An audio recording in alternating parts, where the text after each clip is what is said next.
But let's start with Friday night.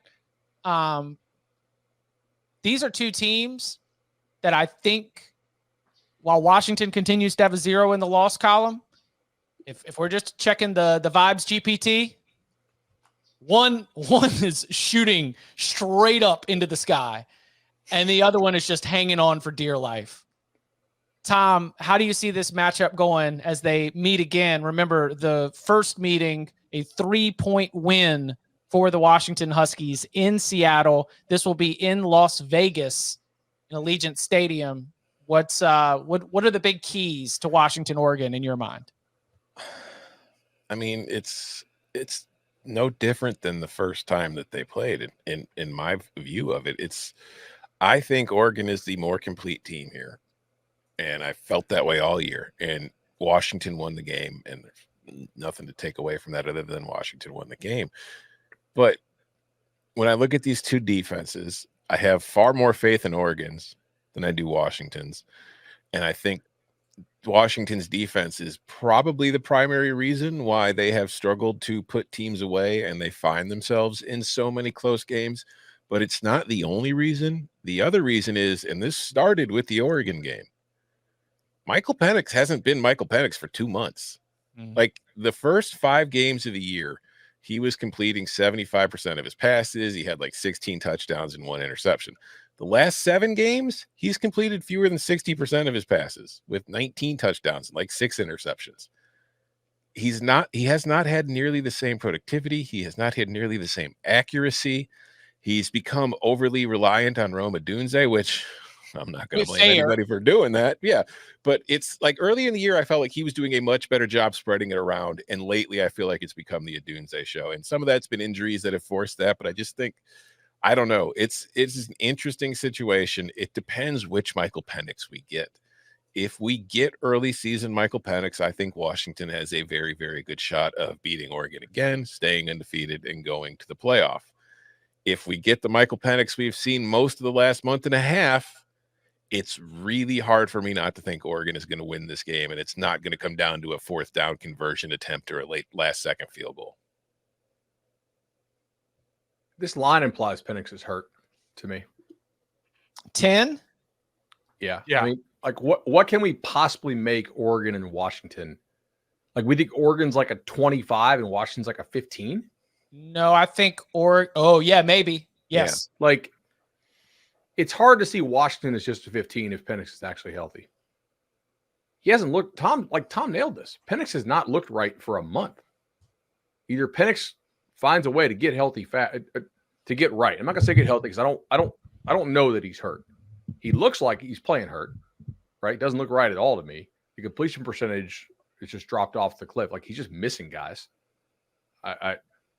I got some numbers for you here. In the month of September, completion percentage for Michael Penix, 74.7. In October, 60.3. In November, 57.9. Yards per attempt.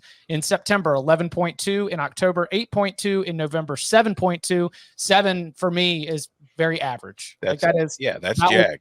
Yeah, that is Jag level. And passer rating, 196.46 in September, 144.71 in October, 134.99 in November. All of the numbers split out by month just continue to drop down.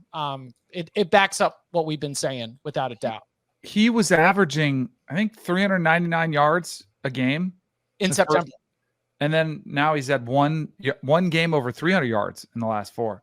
Like it's totally different. I'm on the same page as all of them. And what's even worse news is Dylan Johnson was around with a walking boot at the end of the game in the Apple Cup. Like there's some rumblings out there that he could be banged up.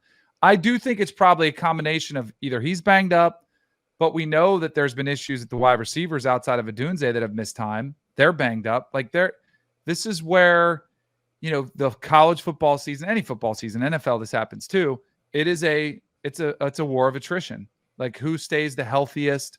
Some of that, a lot of it's luck, scheduling and just avoiding the big injury. And I think it's all starting to take its toll.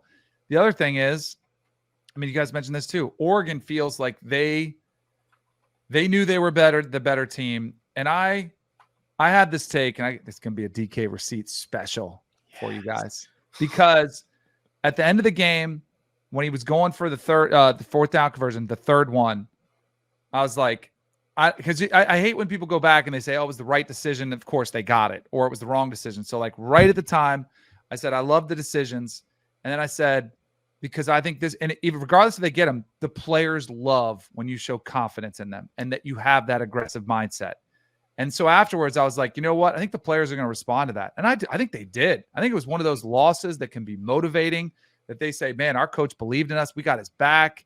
I think they've almost used it as that turning point of the season. And so they've taken off and just been firing all cylinders, where it totally makes all the sense in the world, where everyone's like, who's the team you don't want to play? It's Oregon. I mean, they look like eye test. I mean, Best team in the country. right. I mean, yeah. Second But Behind who? behind Georgia. but that's the conversation. If we're just talking about like how you look, Oregon has, for the second half of the season, been an absolute juggernaut. And I was watching the schools, the school propaganda, the cinematic breakdown. They get out there and like Dan. I had a mimic of Dan Lanning's. They're out there for clicks. You're out there for wins. Right after it happened, but the way that he, more and more that we've heard from Dan Lanning, more and more that I've gotten to see. I mean, he's still early in his head coaching career. He can motivate those guys to go out there and just be absolute dogs. Like Dan Lanning's Oregon is not like a flash and it's not a flashy team. It's not just the alternate uniforms. Like that is a group that goes out there to eliminate your will to compete. And I am extremely impressed with the way that the Ducks have finished the season. The one advantage, and this is sort of just psychological, and I would say this is any time, and I've mentioned this on here a bunch. Like Washington's been in a lot of close games. Oregon hasn't.